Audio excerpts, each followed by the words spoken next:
हेल्डेक्स रे बसिया पई जो नियुक्ति प्रक्रिया आरंभ होबाकू जाउची तार उल्लेख कराइछि। यह चिठी हेछि डब्ल्यूसीडी डिपार्टमेंट तरफरु जहार पत्र संख्या रछि 19695 एवं 4/9/2024 रे यह प्रकाश पाइतला। देखंतु प्रथम होछि मनीषा बानार्जी आईएएस को द्वारा यह जारी कराइछि, जे कि डायरेक्टर अछंती आईसीडीएस रो।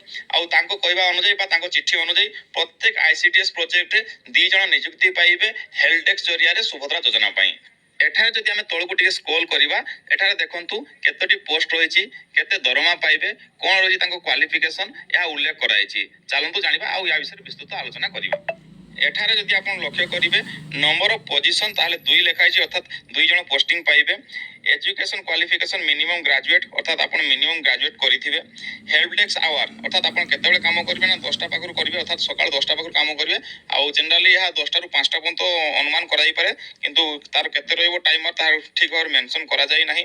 आउ सैलरी कथा जदि हमें कहबा, देखंतु एटारे मंथली 15000 कथा कुआ जाईछि।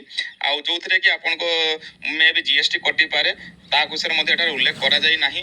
तेणु आपण धरि नियंतु जदि जीएसटी कटुते आपण 12 रु 13000 टंका पाई परिबे। आउ विशेष करी आपण जदि कहबे यार काम कोन रहइबो ना, से माने 2 जण हेल्प डेस्क रे बसिबे। जेमिति कि कालिया योजना वर्तमान चालछि, को माने सुविधा पाउचंती, को माने असुविधा रे रहउचंती, काहे कि तांकर पैसा होल्ड होउची, से माने किपरि पाई परिबे, जेपरि कालिया योजना रे काम करचंती ठीक सही भलिया वर्तमान जो माने हेल्प डेस्क रे चाकरी पाइबे से माने मध्ये सुभद्रा योजना रो तदारक करिवे, किपरि पाइले, केते जण पाइले, काहे कि पाइले नाही, जदि होल्ड हेची काहे कि होल्ड हेची, ये सबुरो प्रक्रिया प्राय से माने करि परिबे। किंतु वर्तमान सुधा तांकर कोन कोन काम रहइबो ता वर्तमान डिटेल्स भाबरे जारी करा जाय नाही।